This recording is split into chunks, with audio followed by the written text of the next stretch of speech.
महायुतीत भाजप आणि शिंदेची शिवसेना यातले नेते कायमच अल्पसंख्याकांच्या विरोधात भूमिका घेत असतात।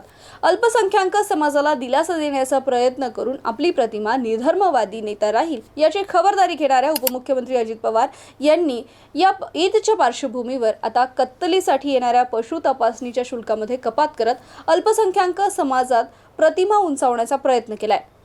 बकरी ईद सध्या तोंडावर आलेली आहे। राज्य गोसेवा आयोगानं जनावरांचे बाजार बंद पाडून मुस्लिम धर्मीयांच्या कुर्बानीची कोंडी केली होती। त्या पार्श्वभूमीवर राष्ट्रवादी काँग्रेसचे अध्यक्ष आणि राज्याचे उपमुख्यमंत्री अजित पवार यांनी कत्तलीसाठी तपासणी शुल्क 200 रुपयांच्या स्वरूपात ही मोठी कपात केलेली आहे। मुस्लिम समाजाचे आपण खरेखुरे दादा असल्याचा यावेळी अजितदादांनी दाखवून दिलेले आहे। पशूंची कत्तल करण्यापूर्वी त्याला पशुवैद्यकीय अधिकाऱ्यांकडून प्रमाणपत्र घ्यावं लागतं। त्यासाठी प्रतिशुल्क हे 200 रुपये आहेत।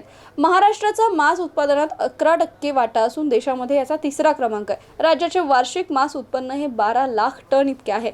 सदर 200 रुपये शुल्क कमी करावं अशी मुस्लिम समाजाची आणि त्यातल्या त्यात मांस व्यावसायिक कुरेशी समाजाने मागणी केलेली होती आणि अजितदादा म्हणजे अजित पवार यांनी ही मागणी पूर्ण केली आहे।